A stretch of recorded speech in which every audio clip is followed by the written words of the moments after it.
Can you hear me okay over in the back? Great. If you don't have a handout yet, would you raise your hand and Tricia will bring you one? All right. Thanks. So, I'm Richard Lawrence from Agile for All, and this session is on finding the first slice of a project, of a big idea. You may have experienced in your work, in maybe consulting you've done, maybe in your own company, this thing where you have an Agile project and people will say something like, we'll get to that incremental delivery stuff. We can work in small slices, but first we have to do the 6 months of foundation or infrastructure or something else first, right? We'll be Agile later when we get to the point where we can do that. But there's all these things we can't be Agile about. We have to do those first. And I hear that all the time because as the author of this story splitting poster that gets downloaded like thousands and thousands of times, people talk with me a lot about slicing things. It's something I've accidentally ended up specializing in. And I frequently hear like, that's great once we have that foundation in place, but what do we do when we want to start with a new project, a new big idea of some sort? How can we be Agile in the beginning of that thing? Because I don't think it's true that you have to wait 6 months or a year or whatever to get to a point where you can deliver incrementally. But I think there's a missing set of skills and a missing conversation that you need to be able to have that agility right out of the gate, to be able to get to early value, early learning, early risk mitigation, like in a matter of weeks rather than months or even years. So I'm going to teach you a technique that I've developed in collaboration with many of my clients, something I call feature mining, because we're going to get a bunch of data that's living in different people's heads, and we're going to mine that data to find those early features. So we're going to talk through what that is and how we do it, and that's going to be pretty short. We'll probably spend 15 or 20 minutes talking through it. For the bulk of the time, I want to give you a chance to actually practice this so that you leave with some real next step for some project you have. So if you look at the top of your handout, can I have a handout, Tricia? I want to be able to point at one. Thank you. All right, so at the very top, there's a section that says My Project or Big Idea. I want to make this concrete for you, not just a theoretical tool. So think about some project that you're about to start or you're even in the middle of that has some amount of complexity, so it's not obvious to you how you could get that early slice. Maybe it's a work project. Maybe it's a personal project. I frequently have people, when I teach this stuff, use a nonprofit idea they've had bouncing around in their head for a decade and couldn't figure out how to start. And almost every time at the end of the session, somebody says, that thing that was in my head for a decade, I'm going to start it next week. I see what the first slice is, which is awesome. Or it may be just a project you have around the house. I used this technique when I was remodeling my home office. I knew I wanted to do various things in there, but it was too big. I couldn't afford to do all of it, so I went through feature mining with myself to find the first small slice of that project. So think about what your project is and make a note to yourself right there so you have something concrete in mind as we talk. Okay. All right. Let's talk first about where we're going, the output of feature mining. So feature mining is designed to get you the first 1 or 2 minimum marketable features, okay, of any big idea. Which begs the question, what's an MMF? What's a minimum marketable feature? So let me tell you. A minimum marketable feature is the smallest change in system behavior in your office, in your whatever your project is, the smallest change in the thing you're working on that would be enough to create some business impact. So who uses user stories right now? Anybody? Okay, most people, yeah. Probably the most common way to describe things in a backlog for Agile teams, right? Now, if you make user stories small enough, even if you make them still valuable, like even if you use my story splitting patterns poster and you get them real nice and small, and they're good vertical slices, you have this problem potentially where it's a slice of value, but it needs these 3 or 4 other slices of value to work together to be something meaningful. So MMFs are meant to be a container for those multiple stories. But unlike the way epics or themes or some of these other containers work, they're aggressively small because they're side effects from being big. So an analogy for this. In medicine, there's this concept of the minimum effective dose, the smallest amount of a drug or other intervention that will have the desired impact. And you really want to know the minimum amount because side effects happen, and sometimes serious ones. So take Tylenol, for example. Suppose you have a headache and you think, I'll take a couple Tylenol and it'll make me feel better. Right? And then you read the bottle and it says, okay, take 2. And you think, I would like my headache to go away 10 times faster. I think I'll take 20. What's going to happen? Go away 10 times faster. Yeah, and your liver will fail. So the headache will no longer be your problem. It may solve the initial problem, but it has side effects, pretty serious ones, acute liver failure. Tylenol is one of the most toxic things in your house, but really good in the minimum effective dose. So let's shout out a few of these things. What are some side effects you get from having too big a feature or too big a release? Let's hear it. Okay, takes longer, we build too much. In the back. Okay, so it's too complex for users, big integration problems, lots of bugs potentially because you don't get feedback for a while. Slow feedback. Opportunity cost, right? You're not doing something else while you build that big feature. And there's this 80-20 pattern in many of the things we do where 20% of the effort gets you 80% of the value, or something roughly like that, which means while you're building the other 80% of that original thing that has diminishing returns, there's smaller amounts of value for every bit of effort, you're not building something else that's the 20% that gets you the 80% of the value of the next thing. So the side effects of big features or big releases are just as serious for your organization as the overdose on Tylenol can be for the individual. So we want that minimum effective dose, that minimum marketable feature, and feature mining is a way to get there. So let's talk through how you do it, step by step. There are 6 steps.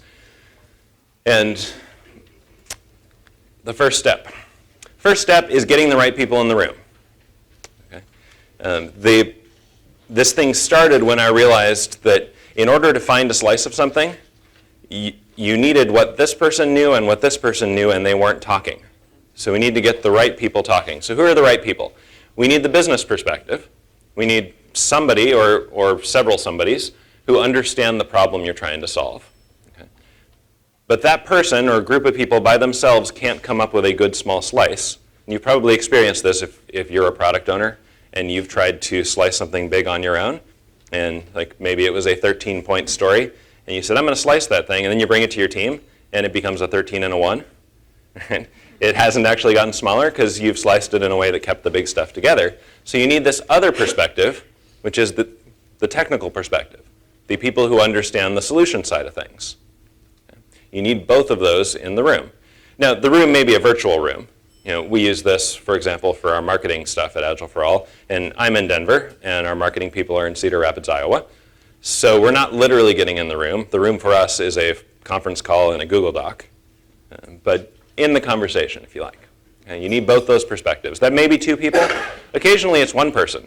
I was both those perspectives when I was thinking about how I was going to slice my office remodeling project, because I understood what I wanted to do and some of how I would do it. Or it might be 10 people. When I do this with our client Whole Foods Market, every decision there is consensus with a big group. So it takes 10 people in the room to talk through some project, and that's okay. We're going to facilitate it differently when it's 1 person versus 10. But the point here is getting the right perspectives in the room. Okay? All right, step 2. You got the right people in the room. The very first thing you do before you get into slicing is name the thing you're slicing. Now, maybe it already has a name, and it was in the meeting title, and all you have to do at this point is just write it up on the board or write it at the top of that shared document. Or maybe you need to negotiate that a little bit because somebody has a big idea and it's not even well-formed enough to have a name. You only need a name long enough for this meeting. But what happens when you don't do this step, and we didn't do it initially when we were first emerging this practice, was you get halfway through the meeting and somebody says, wait, what are we talking about again? Or they propose some totally off-the-wall way of slicing the thing that doesn't even cover what you're talking about. So the simple act of coming up with the name or agreeing on the name, writing it on the board, and moving on makes a huge difference in your focus for the rest of this conversation. It used to not be a step, but it's turned out to be important enough that even though it only takes 30 seconds, it's worth a step. Okay? All right. And that's what we're doing. We're saying we're trying to find early slices through something.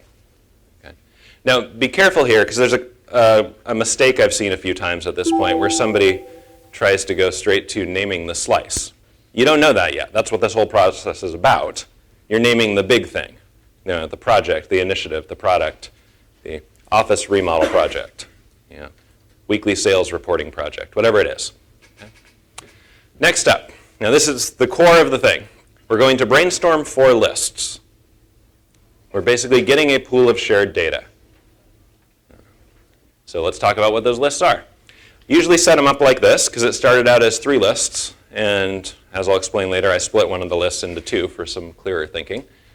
So the first list is about value.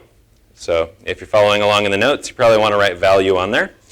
This list is about value, and I'm going to give you several questions that we ask about value. You probably won't be able to write them down fast enough, but we'll share these slides so that you have a reference later. Okay. So the basic core question is, where's the value in this thing? Why is it worth doing? What's in it for us? What's in it for our customers? How will it make us money? How will it, whatever your purpose is, how will it get us more of that? And so we're just bulleting out those things on the whiteboard or in the Google Doc or on a flip chart or whatever it is that you're using. And the visual part of this is important. The reason this works so well is that you're getting a group of people seeing the same thing, and they've never seen that complete pool of data together before. Okay. Sometimes I'll ask questions like, why now? Why us? Because a lot of times the value that comes up is pretty generic things that maybe anybody could do or we could have done at any point. Why are we doing it now? And that may reveal something that's going on outside our organization. So let me give you an example of this. One of the early times we did this at Whole Foods, it was about weekly sales reporting. It was a business intelligence team that wanted to switch from monthly reports for the stores to weekly reports for the stores. And so we asked, where's the value in this thing? Why is it worth doing? And we got answers like these. And notice, as you look at those, some of them are about business value, like stores responding faster to changes in sales, like that top one. Some of them are like our internal value or technical value. And at this point, we're just brainstorming. We're getting all these different perspectives up on the list. We're not debating them. We might ask questions about them to clarify, but we're really just making a list, and we'll filter it later. And this, by the way, is a useful facilitation technique for just about any meeting you're going to have to try to get a group to agree on something, is let the information diverge, then do something to make it come back together. Don't try to sort of edit as you write. And generate the data, filter the data. And we're going to do that same thing here. So we won't debate about it. We'll just say it's all these things. And by the way, the first time we did this at Whole Foods, they didn't want to have their CTO in the room, who was the main stakeholder for the project, because they didn't want to look bad like the first time, the new process. They said, we'll bring Jason in later, and we'll figure it out first and just see what he thinks. And I had a sense of how that was going to go. I was like, the risk of getting this wrong is not that big. Let's try it and see what happens. So we did it with Jason outside the room. They made their list. They had 9 items for reasons why this might be worth doing. And then they called Jason in and said, hey, which of these is the most important one? None of them. It's this other thing. And wrote it down. So that goes back to step 1, get the right people in the room. Right? And this isn't just the people with the business perspective talking about value here. Sometimes somebody from the technical side of the organization may come up with, well, aren't we doing it because of this? And even if they're wrong, they often trigger an idea in somebody else who knows better. And so we just let all the ideas come out. And as you're capturing them, make sure that they're all readable by the various people in the room. Okay, so we like our stickies in the Agile world, but many people aren't very good at making a sticky that's legible beyond about 3 feet. So if you've got 10 people in a room sitting around a big conference table, the stickies are great for looking at it later, but they're not so good for seeing the big picture of what's up there. So this is one of those occasions where you might want to have a facilitator actually scribing along with it, or use the really big stickies. Or if you're distributed, we just use lists in a Google Doc. Make sure it's visible. Okay, next list is about size. We're asking, what makes it big? So this big thing we're slicing through, why is it so big? And people often struggle to answer that question right away, so I ask this second question to get them unstuck. I'll ask, what makes it big? And then get crickets. I'll give them a minute. And if nothing happens, I'll say, oh, okay, it's not that big. Let's go build it. Let's cancel the meeting. And then suddenly people know why it's big. So in the weekly sales reporting, it was things like the number of stores, number of regions, variations in business rules across the regions. We're going to have to notify people because it's happening more often. We'll have to do some performance optimization. So they listed all these different reasons why it was big. This is largely on the technical side, but not entirely. It might be big because we've got to train a bunch of users, and we've got to update all the materials around that sort of thing. Okay. Third list. This one's about risk.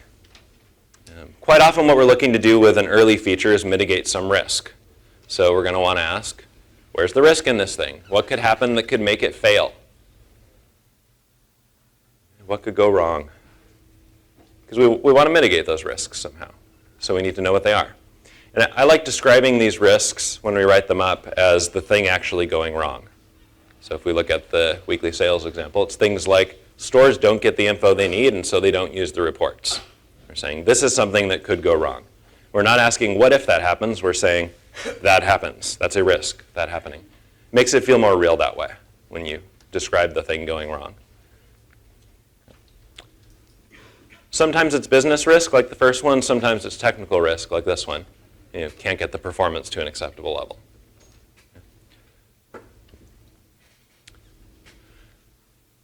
And then the last list, the last kind of data we need in order to find a good slice is about uncertainty. So we'll ask, where's the uncertainty, or what questions do we need to answer to be successful on this project?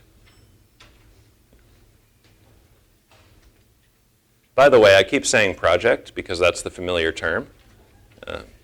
I don't think we, for the most part, should be doing projects. We should be doing the most valuable MMF we can think of at the time. I'm using project because this conversation usually starts with an idea for a project. And then after you do this a few times, what you discover is we don't need to do the whole project. We can probably do several of these MMFs, get the value we care about on here, move on to something else, do the top few MMFs on that. But in deference to how people talk about their big things, I'm saying project. But I have a lot of sympathy for the no projects idea. Keep a team, flow valuable MMFs through the team. All right, weekly sales reporting again. Uncertainties. Now we're talking about questions. What sorts of things would happen to sales that stores would want to respond to on a weekly basis? That's going to dictate what kind of reports we may want to do, where we want to focus. Sometimes it's a technical question.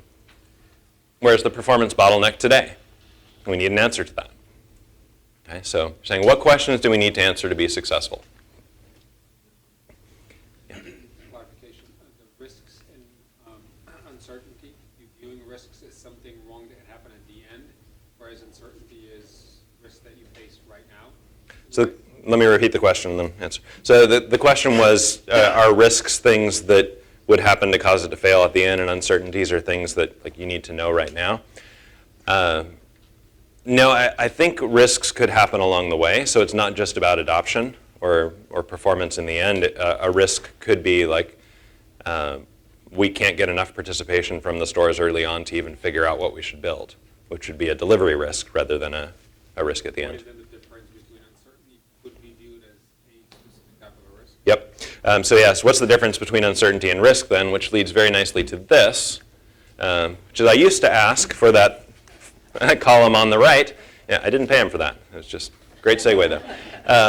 I used to ask where are the risks and uncertainties and make it one list because it felt like the same kind of thing from two different perspectives. And in large part it is, as this Venn diagram shows, that if you ask about risk, you get certain answers. If you ask about uncertainty, you get certain answers. And there's some overlap in the middle. But what I found was that being able to state the risks as a sentence about the thing going wrong and the uncertainty as a question allowed us to have more clear thinking on what are we doing here? Are we trying to mitigate a risk or are we trying to answer a question? Now, of course, we're talking about risky uncertainties and uncertain risks, and there's a natural overlap here. And so if you're a person who really likes things in clear, well-defined categories, and you're facilitating one of these meetings, you're going to have to let that go. Okay? For the things in the middle, let them happen twice. It's okay. So and I actually demonstrated that with the weekly sales one. The performance thing came up twice, right? There was the risk that the performance wasn't adequate, and there was a question about performance. We could have even done a question version of that original risk. Like, what if we can't get the performance right? And what ends up happening is you let it emerge twice during the brainstorming phase.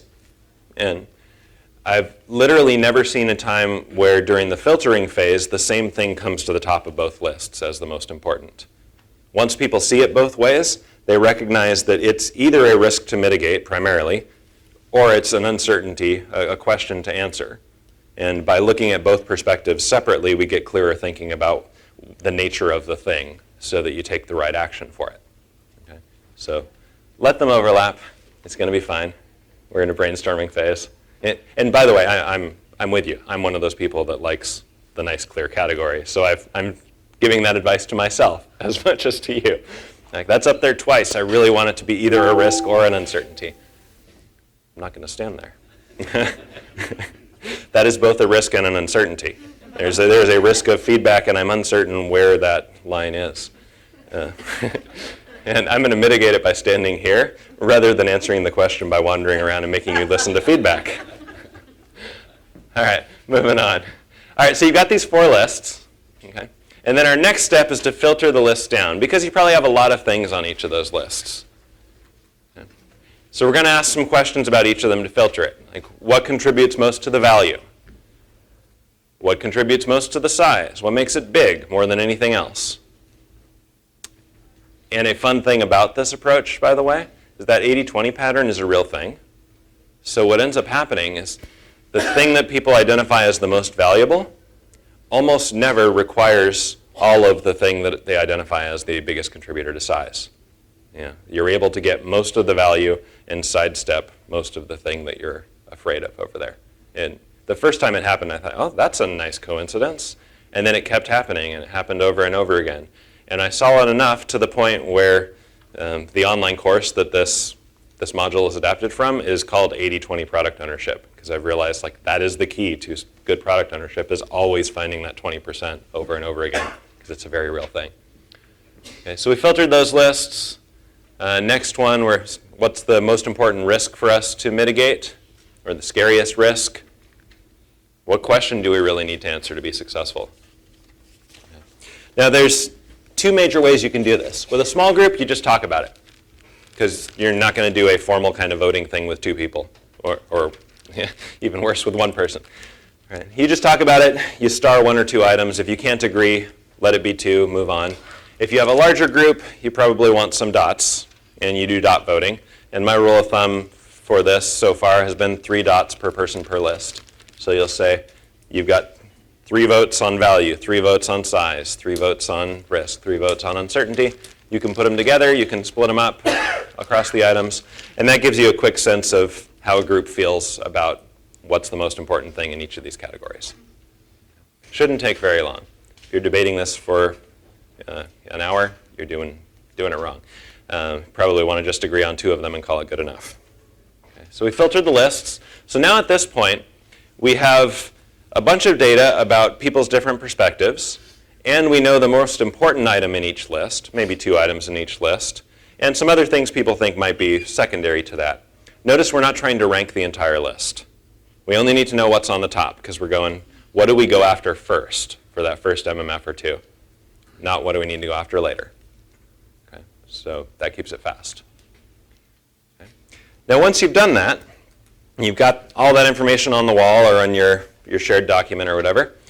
Now you brainstorm ways to slice through that. And you ask a particular question, which I want to get right. What are some possible slices that get us value, risk mitigation, and or learning without all the size? Okay. Now, when I talk about this part, it always feels kind of hand-wavy. Stay away from that spot. Like you're in a session on how to slice things, and one of the steps is slice them. Right? Which feels like cheating. All you do is slice it now. But the way it actually works out is once you get the shared data, people will say things like with the weekly sales reporting, what if we just focus on one of the regions? And we don't have to have all the regions necessarily in the beginning. What if we just focus on a single store? What if we create manually a few weeks worth of reports and see how they work? And different ones of these would be the right thing, depending on your risk or your uncertainty or where your value is. Maybe it's 1 store that's been clamoring for this, and they're in a single region, and we just need to see, do they actually use this thing when we give it to them? It's sort of the MVP idea from Lean Startup. Is the smallest thing we could build here that would answer that question. Right? So maybe it's a few weeks of manual reports for one store in one region. Maybe our biggest concern, our biggest uncertainty is, can we standardize the business rules or handle the differences in business rules across the regions? So then maybe it's a store from this region and a store from this region, and see how those play out. Right? So we have a lot of options here, and it depends on the particular situation, which one is going to be the best, or which combination of them is going to be the best. Okay? But we're looking for some way to avoid that biggest size thing and get some piece of the other three based on what's most important to us, et cetera. Yeah. And then once we've done that, we give that thing a name. It may be like manual reports for Boston Store 103. And split it into stories, do whatever we do to get that thing on our backlog and get started with it. In this case, they actually came up with two, and one of them was what I just said. It was manual reports for a few weeks for one store. Sort of avoid the performance issue, test whether customers actually use it and how they use it so they build the right thing. And in parallel, a couple people on the team said, I'm really concerned about this performance risk, so we're going to go do a little bit of profiling on our current thing and see if we can even turn around weekly reports fast enough. But they kept those two things separate so that they weren't doing the discovery around what the customer needed at the same time as they were doing the technical risk mitigation around performance. And they kind of ran those two MMFs in parallel. And then they had answers to their biggest risks and uncertainties. They had a slice of value because that store was already using it to make changes in the store even 3 weeks in. And think about how different this is from the typical BI project. If you've been near BI projects, you've probably experienced these 6 months to a year of get all the data, design the data warehouse, make the cubes, make the ETL processes work, finally get that first report, discover it's not actually a useful report, right? Then iterate your way into one that's useful. This was week 2. There was a real report in the store manager's hands, and they used it to sell more stuff, like immediate return on investment. Yeah. And I've experienced that multiple times. That you find that core thing, you avoid doing all this big architecture and planning and the whole data warehouse and everything. You get straight to the value and you iterate your way into the larger solution as you need it. And what usually happens is that full solution that you would have built, 80% of it you never build. You just build the part that turns out to be valuable. And so you don't try to anticipate everything you might need. You just go to what you actually do need. Okay, so you name it, you get started. All right, enough talking about how we do this. I'd like to give you a chance to practice it. So here's how this is going to work. You can work by yourself if you need some time by yourself after all these workshops and all that talking to people. This is a safe place for introverts too. Look at me. Or you'll probably have better results if you work with somebody else who can, even if they don't know your domain, ask you some questions, get you thinking differently, say, what about this? So you might choose to work with people you came with if you've got some kind of work-related thing you want to practice this on. You might choose to work with the new friend who's sitting next to you and decide between the two of you which of your projects you're going to use as your practice. It's really up to you on this one.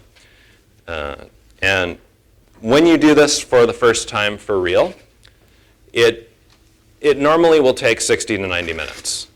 I'm going to give you 25. And then we'll check in. So that should be enough for you to do it. Sort of paradoxically, the less you know about it, the faster this goes. You get a group of people together from work and everybody has an opinion and everybody knows details and you get off on rabbit trails. You talk with somebody who doesn't know your domain and they help you stay focused. So it works a little faster. So I'm going to put up a timer on my iPad up front here for 25 minutes. If you get stuck, I'll be wandering around the room, just get my attention and I'll help you get unstuck. And then we'll come back together and talk about the experience and wrap it up with some questions.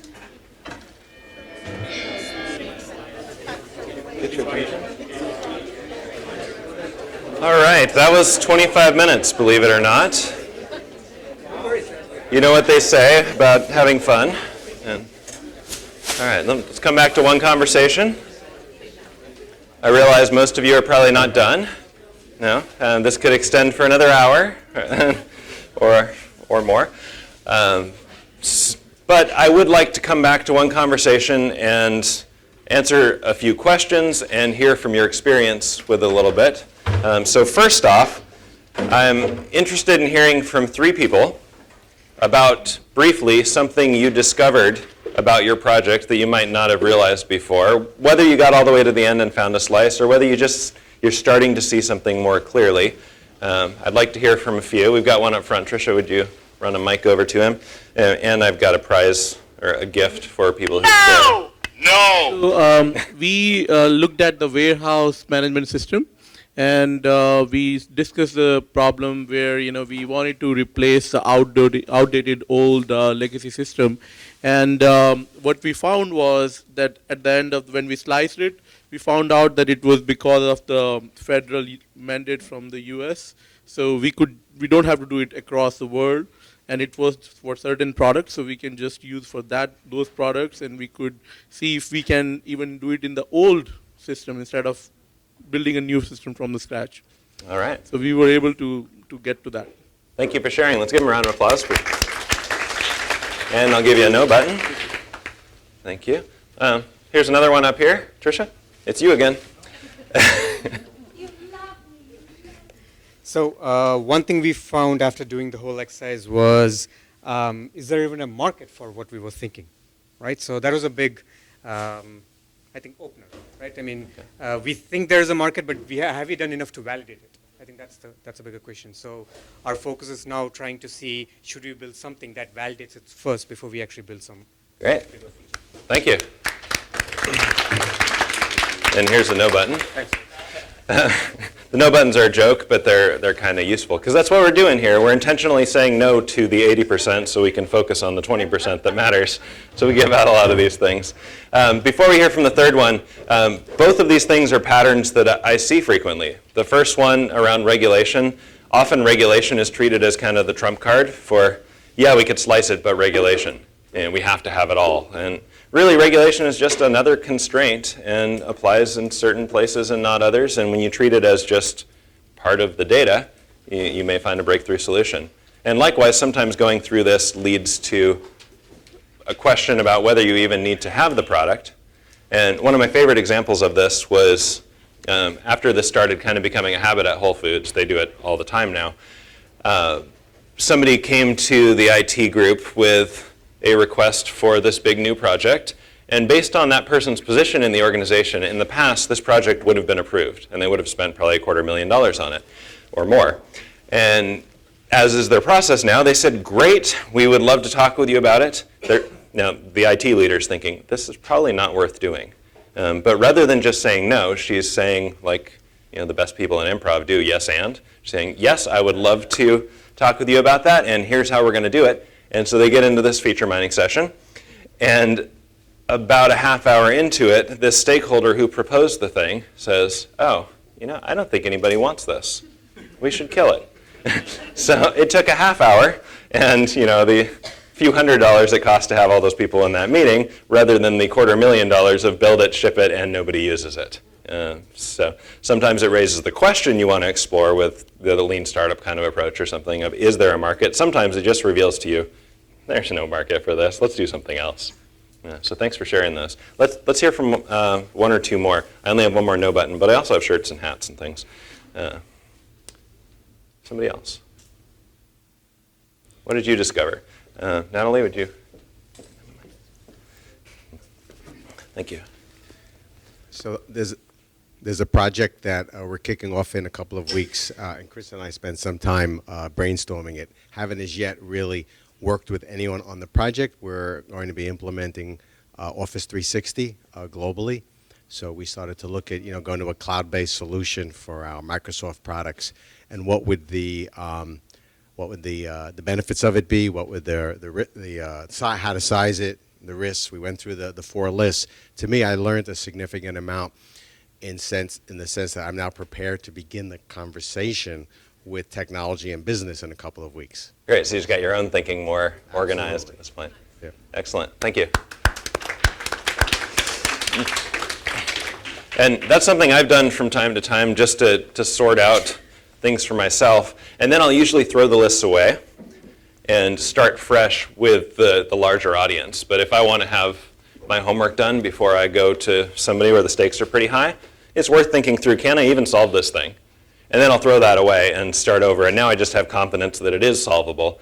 But I'm careful not to go in with my own solution, but to go in curious with, okay, now what are we going to come up with? I know it's solvable. It's probably even solvable better with more smart people. So let's see what happens, and that's fun. One or two more? What did you discover in this? We got one back here. Tricia, would you run the mic over or meet in the middle? Acknowledge the system because there's something going on in this room over here, and it's just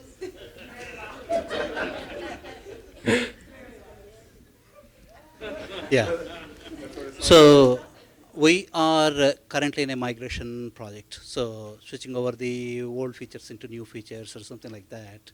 So I was thinking like, what's the, we completed half of the project and we are thinking about the remaining part of it. And I'm thinking like, why should we do it? Or can we just leave it there? Yeah. Because we are going for it. But I just wanted to find out like with more clarity, why we have to do that. And did you discover something? Yeah. These are known things, but kind of hiding in my mind somewhere. Like, no, I had to pull them out. Yeah, the old technology, yeah, we don't have that many personnel to support it. We want to retire it, and we want to switch over to the new technology to give it a big boost. And because we are not adding the new features, any new features, because it's old technology, we just don't touch it. So now we are introducing the new technology. We can just add new features there. And now you see the value more clearly, why you would do it. Yeah. All right. And we decided, like, because the big one, we want to split it into small parts, slice them up so that we can match with the defects or something like that. Great. Thank you. And see me after and get a shirt or a hat if you'd like. I don't think I can get there. Two things about that stick out to me. One of them is rewrites, moves to a new platform. Things like that notoriously fail because they look like things you already know the answers to, but actually you have to deal with lots of hidden things, lots of new things, the new features you think of along the way, all that sort of thing. This can be a useful approach to find out why are we really doing this thing and focus in on get some early value rather than do all of it. Match the old system and do every new thing we think of along the way and all the hidden requirements underneath that and all that sort of thing.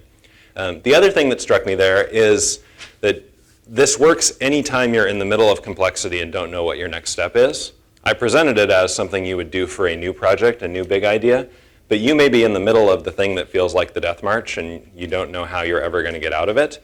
This can be a useful way to just regroup around, rather than continuing the plan that doesn't seem to be working, how could we stop and realign around something that really matters or answers some important question right now? And you might discover that you don't actually need to do the whole thing you were intending to do.